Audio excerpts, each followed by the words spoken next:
Welcome to our channel, Behind My Story. Please like, share and subscribe. Most people dream of being rich and famous with a happy family, a prestigious job, and a huge villa. Achieving these dreams needs patience and hard work. I'm not interested in the meaning or value of a job itself. The only thing I care about is the salary it pays. I want my dream job to pay a high salary. That's all I ask.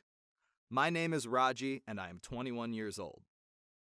I have had only one dream my whole life: to be rich and to have a prestigious, high paying job. It has been my dream since I was a boy because I don't want to waste my time in a low paying job. I searched the newspaper for jobs with a good salary, any kind of job.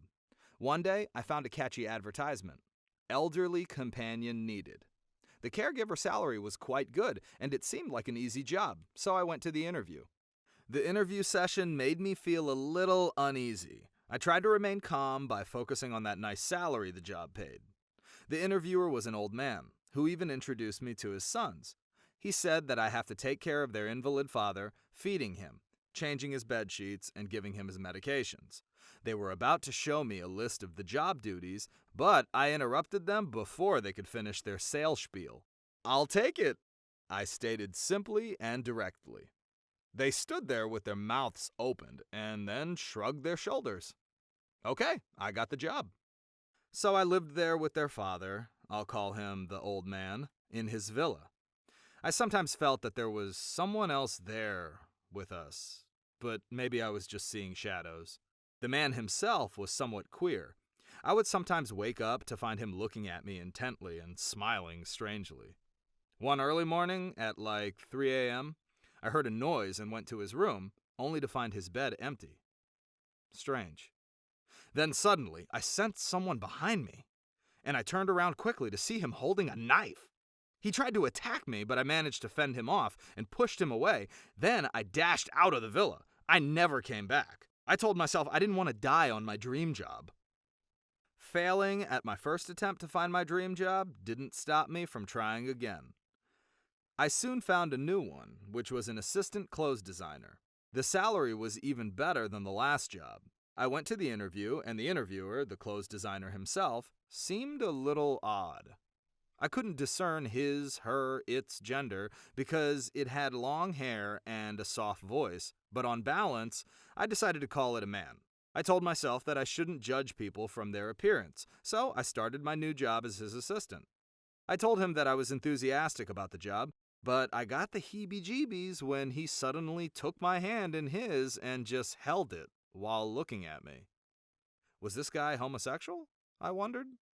I decided to ignore his odd behavior. It's all about the salary, you know. I have to say that he was very good at his work, and I met a lot of celebrities while working in his workshop. One day, our workload was particularly heavy due to an international festival in town. I was tidying up a new dress when he suddenly put his hand on the small of my back and asked me if I want to lie down with him. That heebie-jeebies feeling suddenly returned, and I pushed him away and dashed out the door while shouting back, "I suspected you might try that from the beginning, but I ignored my premonitions. Bye!" He called after me and said that I didn't know what I was missing, but I shouted back that I would live without it. Back to the want ads to look for another dream job. I searched for a few months before coming upon another job as a coffee bean collector. The salary was even better than the last job, so I was perfectly happy with that. I went to the interview. This time, the interviewer seemed to be a normal, welcoming kind of guy. "I hope you are ready to take this job," he said. "I surely am. I'm enthusiastic about it," I said. He explained the job duties. I had to collect coffee beans, wash and clean them, and put them in sacks for transporting. He said that I had to sign a legal contract that I couldn't break or get out of before its end date. "I am totally ready," I said. "Where do I sign?" He smiled kindly and escorted me to his office. I signed the contract without even reading it. It's all about the salary, you know. I couldn't wait to start putting away that high salary so I could start getting rich. He led me to the work area. While walking, I was imagining gently picking those fragrant coffee beans in those sunny, wide open fields. Boy, was I surprised when we stopped where a small herd of elephants were standing idly, swinging their tails and trunks back and forth. Some laborers were standing beside them, knee-deep in elephant poop and hand-picking coffee beans out of it, and putting the beans into sacks. I turned back to look at the hiring interviewer. He was guffawing and said, "Sorry, pal, you signed the contract. Too late to back out now." Then he walked away, still laughing. Please, God, don't let this be my dream job. I confess that I love money and fame. People envy me for it, or they did. I've been a prima donna since the day I was born. All girls dreamt of being me. My father helped my brother and I achieve all our dreams. But there was one fly in the ointment, and this is my story. My name is Amelia. I'm 17 years old. My father's a businessman. My mother came from a rich family, so we were quite wealthy, rolling in dough, one might say. My brother Arthur was handsome, older than me. He went to flight school. We lived a good life without a care in the world. We had everything: cell phones, clothes, cars, servants, opportunities to travel the globe. We wanted for nothing. The most important thing was our happiness. And so my story starts at the villa where I lived with my family. My father employed many servants to attend to our every need. Martha was our head servant. She was in her 40s, funny, smart. Arthur and I loved her. Oddly, we didn't view her as a servant because she took such good care of us. Mother didn't seem to like her for some reason and was always mistreating her. Father, however, adored Martha. Once I left my iPod in the garden, and I was going to get it. On my way to the garden, I passed by Father's office, so I decided to go and talk to him. He was at his desk, and Martha was standing next to him, crying. I figured it was because Mother had mistreated her again. Father saw me standing there, and he asked me why I was still awake, and I told him about my iPod. I didn't think much of it at the time. As time passed, Mother and Martha's disputes became more frequent every day. Father wasn't home a lot, but whenever he came home, he would always ask about Martha first. One time, when this happened, I noticed that Mother glared at Father. I couldn't understand why. Father was often away traveling for long periods of time. One of those times, I noticed that Martha was always tired because Mother was making her work very hard. Mother never let her relax. One day, after midnight, I went to Martha's room to check on her, and I was shocked to see that she looked different than I remembered. I asked if she was pregnant, and she said that she was, but that I shouldn't tell anyone, otherwise she'd get fired. I didn't understand why my parents would fire her for being pregnant. A few days later, we received some really horrible news. Father's plane had crashed, and there were no survivors. We were stunned. All of us were crying, but Martha was crying especially hard. Suddenly, Martha fainted, and we took her to the hospital. Our life had changed overnight. After the funeral, Father's lawyer called us about Father's will. He came to our home and met my mother, Arthur, me, and Martha, and 2 other servants. The lawyer began reading the will. He started with Mother's inheritance, then mine, then Arthur's, and then Martha's. He looked at Martha, cleared his throat, and said in a quiet voice, "Martha, the deceased has left you 10 million to raise your child." The lawyer read the last line of Father's will, which said, "Martha's child is mine." We all gasped, but Mother suddenly lost it. Enraged, she attacked Martha as the lawyer pulled Mother away from her. Arthur was holding his head in his hands, and I was shocked. I said to Martha, "How dare you? How dare you do this to us? This is our money. You don't deserve any of it." Then I spoke to the lawyer. "Please tell me this isn't true." He replied helplessly, "Unfortunately, it is." Arthur was glaring at Martha, and he said coldly, "Martha, you are going to die." Martha looked very frightened upon hearing this. That night, the other servants helped Martha sneak out of the house. Arthur came to my room that same night and told me that we had to kill Martha. He said he knew where she was, and that her 10 million belonged to us. At first, I was hesitant to get involved. I mean, that was murder, but in the end, I reluctantly agreed to help him. The next day we made a call and hired a hitman to rid us of that disaster. Later we received a call from him. He said that Martha was no longer a problem. We smirked in victory. A few days later, the lawyer came by again. Before he could tell us why he came, we beheld a miracle. Our recently said-to-be deceased father was walking behind him with a servant holding a child. Arthur and I stared at him in disbelief and shock. Then we looked at each other. Arthur's face had gone pale white as all the blood drained from his face. Father was livid and said to us in an accusing manner, "The moment you thought I was dead, and that I left an inheritance for Martha, you immediately arranged to have her killed.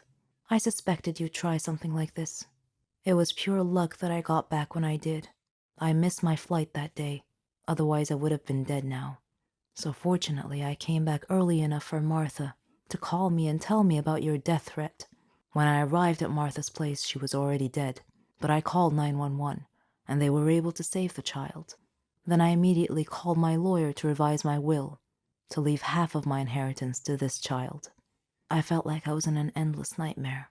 The police arrived and told us that the hired killer had been arrested and had confessed, and told the police that Arthur and I were the ones who hired him to kill Martha. As the policeman was handcuffing us to take us away, I thought about the irony, how Martha was dead, how her newborn baby had survived and was now the richest child in the country, how Arthur and I were going to jail, and how one small fly in the ointment had caused our ultimate fall from grace. My name is Ginny. You can call me Bad Girl if you like. That's what the neighborhood kids called me. I have a long story to tell you. I was the eldest of 5 siblings. My mother died of illness, and my father was crippled in a car accident. He couldn't walk, and he had to use a wheelchair. Seeing my siblings suffer from hunger and poverty was a constant sight at home. My father was depressed. Our neighbors helped us a lot, but I was constantly worried what would happen if they ever stopped, so I decided to try and find a job. I knew it wouldn't be easy because I was only 15. Who'd want to hire a 15-year-old? Though I was apprehensive and lacking confidence, I made up my mind to get a job. I went to many places, clothing shops, flower shops, grocery stores. The answer was the same. We're not hiring at the moment. One day, feeling down, I was walking aimlessly with no destination in mind, when suddenly I found myself near a hospital. On an impulse, I entered. I saw a nurse, but she seemed too gloomy to talk, so I looked around and found another nurse who looked a bit kinder. She noticed me and asked if I needed any help. I told her that I was looking for a job. Any job. I'd even mop and clean. She felt sympathy for me and told me not to worry. Then she went into the manager's office. I was worried. Was I in trouble? A minute later, she called me in to meet the manager. He seemed very kind, and he quietly asked for my name.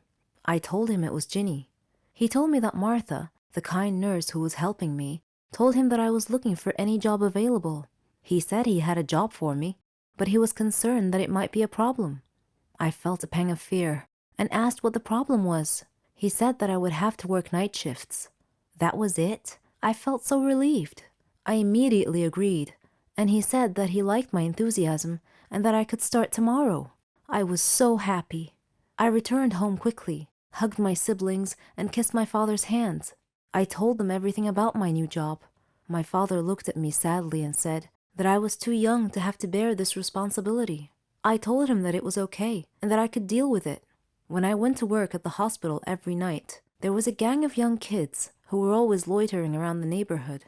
I hoped they wouldn't bother me, but my hopes were in vain.